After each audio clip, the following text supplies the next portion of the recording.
تو ہم کرپشن کے اوپر آتے ہیں اور اس وقت ہمیں جوائن کیا ہے پاکستان سے سینئر جرنلسٹ ہیں اور ایڈیٹر ہیں روزنامہ پاکستان کے شاہد نذیر چودھری صاحب نے، جو ایک انویسٹیگیٹو جرنلزم کرتے ہیں. تو ان سے ہم جانتے ہیں کہ گراؤنڈ لیول کے اوپر پاکستان میں کرپشن کس طرح سے ہو رہی ہے اور کس طرح اس کا سدباب ممکن ہے. السلام علیکم چودھری صاحب.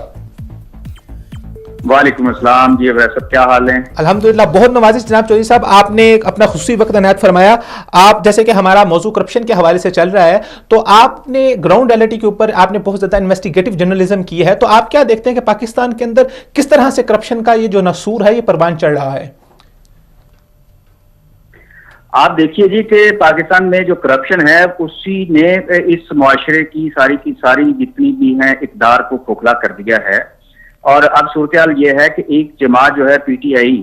جو کرپشن کے ناسور کو ختم کرنے کا نعرہ لے کر اپنا اس نے ووٹ بینک جو حاصل کیا ہے، اس کو مینڈیٹ ملا ہے کہ اس نے ملک کے اندر سے کرپشن کو ختم کرنی ہے. اور وزیر اعظم عمران خان صاحب اس معاملے میں بڑے مخلص نظر آ رہے ہیں اور بڑے پرجوش بھی ہیں کہ وہ کرپشن کو ختم کرنے کے لیے تبدو کر رہے ہیں، جس کے لیے نیب بھی اپنا کردار ادا کر رہی ہے. لہٰذا اس چیز کو دیکھنا ہے کہ پاکستان کا جو سب سے بڑا جو مسئلہ ہے وہ کرپشن ہے. اس کرپشن کی وجہ سے آپ جتنے بھی ادارے ہیں وہ ناکامی سے دوچار نظر آتے ہیں. لہٰذا یہ چیز طے پائی، وہ جیسا کہ انہوں نے کہا کہ میں جس کو بھی ہاتھ ڈالتا ہوں، جس پٹاری کو بھی کھولتا ہوں، اس میں سے ایک نیا فتنہ، ایک نیا فساد، ایک نیا سانپ جو ہے پنیر وہ نکلتا ہے. تو اس کی وجہ یہ ہے وہ اگر وہ کسی ادارے کو ٹھیک کرنا چاہتے ہیں، معاملات کو اصلاح کی طرف لے کر جانا چاہتے ہیں، تو انہیں یہ چیز ثابت ہو جاتی ہے کہ کوئی بھی ادارہ کرپشن سے پاک نہیں ہے. لہٰذا جب تک اس کی جڑوں کو صاف کرنے کے لیے پوری طریقے سے اس ناسور کو ختم نہیں کیا جائے گا جڑوں سے، کوئی بھی ادارہ اپنا کردار ادا نہیں کر پائے گا. اس لیے یہ کہا جا سکتا ہے کہ پاکستان میں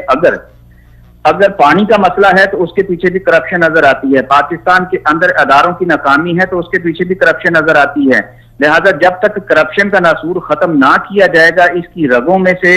اشرافیہ کی رگوں میں سے کرپشن کو ختم نہیں کیا جائے گا، عوام کی رگوں میں سے کرپشن کو ختم نہیں کیا جائے گا، ملک جو ہے وہ آگے نہیں بڑھ سکے گا. پاکستان کا سب سے بڑا جو ہے کرپشن ہے، جس نے میرٹ کی دھجیاں بکھیر دی ہیں، جس نے غریبوں کو انصاف نہیں ملنے دیا، جس میں کوئی جو ہر طرح کے امتیازات جو ہیں وہ سوسائٹی میں اتنے بڑھ چکے ہیں، وہی ساری کے ساری اس کے پیچھے کرپشن نظر آتی ہے، جس کا ختم کرنا ہی موجودہ حکومت کا سب سے بڑا ایک ٹارگٹ بھی ہے اور چیلنج بھی ہے. کیونکہ کرپشن کے بغیر آپ دیکھ رہے ہیں کہ ملک کا جو ہے نظام چلنا ناممکن ہے، چاہے وہ اقتصادی ہو یا سماجی ہو یا تہذیبی ہو یا ثقافتی ہو. بالکل چودھری صاحب، آپ نے جیسے ذکر فرمایا کہ وزیر اعظم کہتے ہیں کہ میں جس بھی پٹارے کو کھولتا ہوں وہاں پہ مجھے ایک بڑا فنیر صاحب نظر آتا ہے. تو کیا وجہ ہے کہ پاکستان کو ہمارے سے وجود میں 70-71 سال کا عرصہ ہو گیا، تو یہ کرپشن اس قدر پروان چڑھ گئی، وجہ کیا ہوئی؟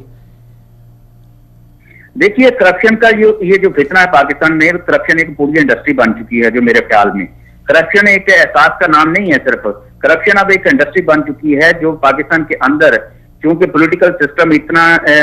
جو ہے وہ مضبوط نہیں رہا، جہاں ملٹری دور بھی رہے ہیں، مارشل لا بھی رہا ہے، لہٰذا جس کی وجہ سے ایک جبر کی کیفیت بھی رہی، اور اس جبر کی وجہ سے عوام اور سیاستدانوں کے درمیان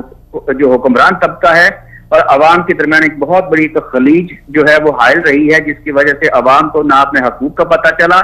کہ ہمیں جو نعرہ دیا جا رہا ہے وہ ہمارے حقوق کو سلب کر کے دیا جا رہا ہے، ہمیں یہ لال بتی کے پیچھے لگا دیا جاتا ہے جو پوری نہیں ہوتی. تو لہذا عوام کو اویئرنیس نہیں ہے. یہی کردار جو میڈیا نے کرنا تھا، عوام کو بھرپور طریقے سے انفارمیشن دینے کے لیے، ان کی رہنمائی کرنے کے لیے، ان کو تعلیم و تربیت دینے کے لیے جو میڈیا نے کردار کرنا تھا، وہ بھی اسی کرپشن کی وجہ سے وہ بھی اپنے جو فرائض ادا نہیں کر سکا، جس کی وجہ سے عوام کو یہ بالکل نہیں پتا چلا کہ پچھلے اتنے 70 سالوں میں ان کے ساتھ کیا کچھ ہوا، سوائے اس بات کے کہ جی مارشل لا لگ گیا، جمہوری نظام نہیں چلنے دیا گیا. ساری کرپشن کا نظام صرف ہم فوج جو مارشل لا کو نہیں دے سکتے. اس کی وجہ ہے کہ جو جمہوری نظام بھی پاکستان میں چلا ہے اس میں بھی کرپشن انوالو تھی، وہ شروع دن سے ایسا رہا ہے. کرپشن جو ہے وہ جب آپ نے اپنے کام کروانے کے لیے، اپنے مفادات کو پورے کرنے کے لیے حکمرانوں نے دوسرے طبقوں کو خریدنا شروع کیا، جیسا سب سے بڑا میڈیا کو خرید کر، میڈیا پر جبر کر کے انہوں نے جو 50s کے بعد ہی یہ کام سارا شروع کر دیا تھا. اور لفافہ جرنلزم کی جو اصطلاح اس وقت سامنے آ گئی تھی، یا